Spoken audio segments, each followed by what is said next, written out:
welcome to the second day of the 4-day challenge of moving past holiday homesickness.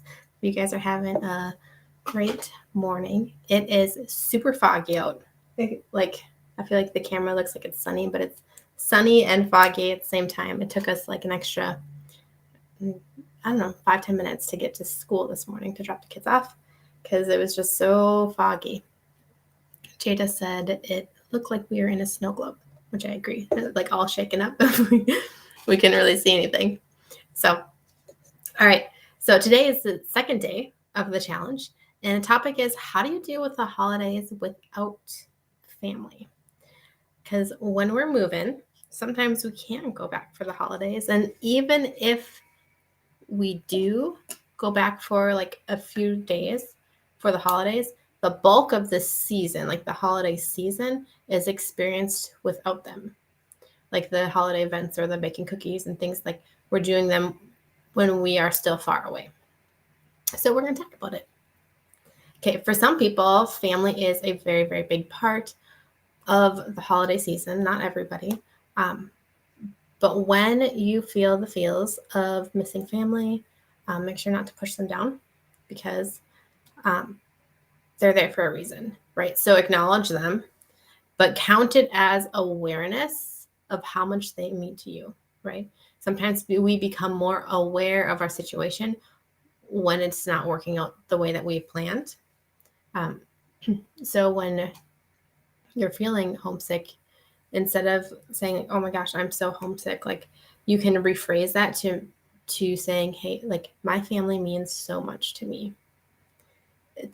It's a little bit of a perspective shift, but when that longing to be with them comes, it's a sign that they have a huge significant meaning to you, right? They are valued by you so much. Okay. The second thing that will help with dealing with the holidays without family is making the contact that you can and shifting out of the poor me attitude can be very, very helpful.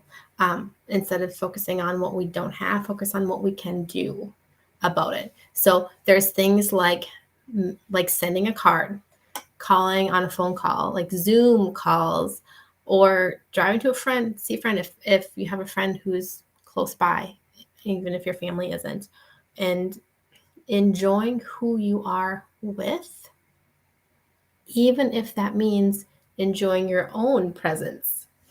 Okay, because sometimes we can be like, oh, I'm all alone, and sometimes we are, but enjoying your own presence and being okay with who you are, where you are, is a really big key to being able to walk through the holiday season.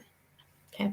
And so like for people who you want to call and keep developing your relationship, even if they're far away, like family, put it on your calendar. Like write it on every Monday. I actually have my grandma written on my calendar. Every Monday I will call her. So I'm like 2 weeks into this new routine, and like I value her and I want to have chit chat about the weather and talk about a few other things, and just have that conversation once a week. It's a good way if you're looking for a way to keep fostering those relationships. Write it on your calendar, and then you'll see it every week and be reminded, right?